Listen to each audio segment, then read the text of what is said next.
টিভিতে deflection coil disturb হলে কিভাবে ঠিক করবেন। ডিফ্লেকশন কয়েল নষ্ট হলে টিভিতে এরকম সমস্যা দেখা দেবে। দেখেন এখানে নিচের সাইড কিন্তু চাপায়া আছে, উপরের সাইড বাড়তি, মানে এরকম আঁকা বাঁকা বা কোনো রকম ভিডিওতে এরকম সমস্যা হলে আপনার ডিফ্লেকশন কয়েল সমস্যা। এখন ডিফ্লেকশন কয়েলটা ঠিক করার জন্য আমি টিভির কারেন্ট লাইন খুলে দেখেন এখানে হরাইজন্টাল ভার্টিক্যাল তারের যে জয়েন্টগুলো আছে, এখানে দেখেন একটা জয়েন্ট ছুটে আছে। এরকম লাইন যদি খুলে থাকে সেই লাইনটা আবার নতুন করে লাগিয়ে দিবেন। ডিফ্লেকশন কয়েল কিন্তু অনেকগুলোই আছে তামা ছাড়া অ্যালুমিনিয়াম কয়েল, যে কারণে মাথা পচে যায়। সেই লাইনগুলো আবার নতুন করে লাইন করে দিতে হয়। দেখেন আমি লাইনটা লাগিয়ে দিলাম, এখন লাগিয়ে দিয়ে অন করে দেখি। দেখেন আমি এখন অন করলাম।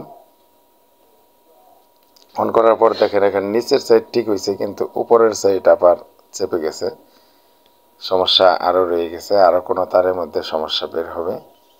ডিফ্লেকশন কয়েলে দেখেন এখানে আমি নড়াচড়াতে দেখি এখানে যে দুইটা তার ছিল আর একটা যেটা সেটাও কিন্তু লাইন ডিস্টার্ব, খুলে ফেলছি। এখন এটাও লাগাবো। এখানে দুইটার একটা কিন্তু বোঝা গেছিল যে একটা ছিঁড়া আছে, এখন চেক করার পর দুইটাই কিন্তু সমস্যা। এরকম এখানে 4টি লাইন আছে, আর মাঝখানে কয়েলটি দুই কয়েলের জয়েন্টের মাঝখানে যে লাইনগুলো সেইগুলোও দেখবেন। প্রত্যেকটা জয়েন্ট চেক করে দেখতে হবে, ঠিকভাবে লাগিয়ে দিলে হয়ে যাবে। দেখেন এই হয়ে গেছে কমপ্লিট, একদম ফুল স্ক্রিন চলে আসছে। ডিফ্লেকশন কয়েল সমস্যা হলে এভাবে ঠিক করবেন।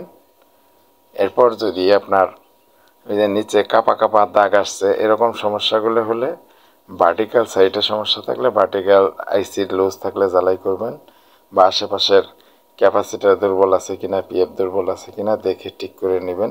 ভিডিওটি ভালো লাগলে আমাদের দিল ইলেকট্রনিক্স চ্যানেলটি সাবস্ক্রাইব করুন, বেল বাটন ক্লিক করে রাখুন, শেয়ার করুন, পাশে থাকুন।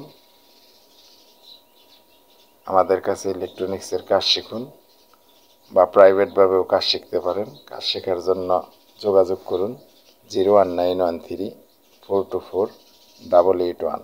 এই নাম্বারে যোগাযোগ করে আমাদের কাছে ইলেকট্রনিক্সের কাজ শিখতে পারেন।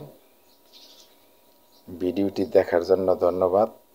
এরকম ভালো ভালো ভিডিও পেতে দিল ইলেকট্রনিক্সের পাশে থাকুন। ধন্যবাদ।